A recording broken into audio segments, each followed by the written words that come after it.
اگر آپ اپنے گھر سے تنگ ہیں، گھر والوں سے تنگ ہیں، ہاسٹل میں تنگ ہیں، سسرال میں تنگ ہیں، کسی جاب سے تنگ ہیں، تو کیا کریں؟ دعا کہ اللہ ان لوگوں کی محبت میرے دل میں ڈال دے، جن کی نفرت یا جن سے چڑ یا جن سے بیزاری اور اریٹیشن کی وجہ سے میں کچھ نہیں کر پاتی. معاملہ آسان ہو جائے گا نا. ہم یہ دعا ہی نہیں کرتے کہ اللہ ان کے دلوں کو میرے لیے مسخر کر دے یا مجھے ان کے لیے کارآمد بنا دے. تو اپنے ماحول کی صحت کے لیے بھی دعا کریں، ماحول کی بہتری کے لیے، پازیٹیو وائبز کے لیے، یعنی مثبت ایک ماحول اور ایک بہترین زندگی کے لیے دعا بھی کریں.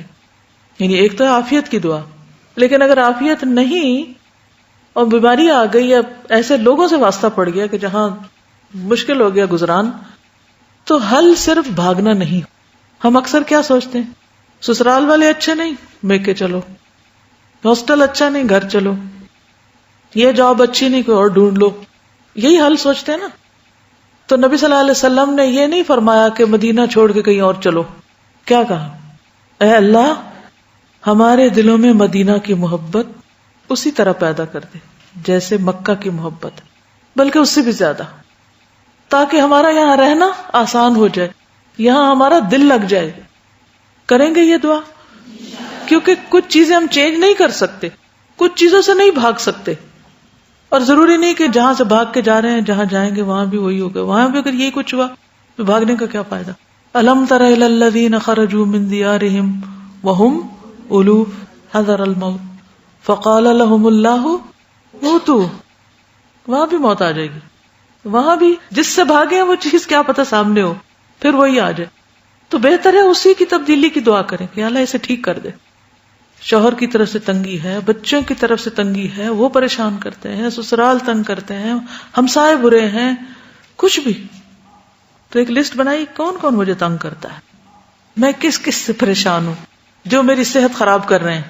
عام طور پہ آپ دیکھیے کہ جب صحت کی باتیں پڑھتے نا تو وہ صحت کے اصولوں کی کتابیں، وہاں یہ نہیں ہوں گی جو ہمیں قرآن و سنت سکھا رہا ہے. وہاں یہی باتیں ہوں گی کہ ایکسرسائز کریں، اور وہ چیزیں بھی ٹھیک ہے، غذا کا خیال رکھیں، پانی اتنے گلاس روز پئیں، یہ کریں اور یہ کریں. لیکن دعا کا پہلو مسنگ ہے کہ ہر ٹیڑھے انسان کے لیے دعا کریں کہ وہ آپ کے لیے سیدھا ہو جائے، تاکہ آپ کی زندگی آسان ہو جائے.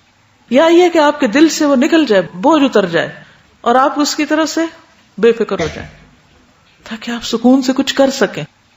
ورنہ اگر ساری زندگی اگر آپ دیکھیں صبح سے شام تک آپ صرف اس پریشانی میں کہ یہ شخص کیا کر رہا ہے میرے ساتھ اور میں نے اس کو کیا جواب دینا ہے، اور اس نے میرے ساتھ یہ کیا تو میں ایسے پیش آؤں گی، کیا یہ آپ کے ایک دن کا ایک پروڈکٹیو استعمال ہے؟ یعنی آپ ایک دن میں پروڈکٹیو ہو سکتے؟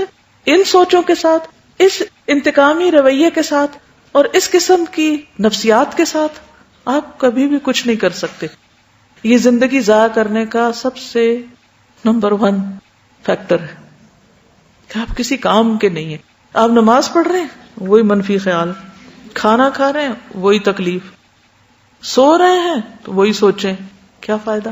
تو اسے ٹھیک کریں، اسے فکس کریں، اور وہ آپ نہیں کر سکتے، اللہ ہی کر سکتا ہے. اس کے لیے دعا کریں.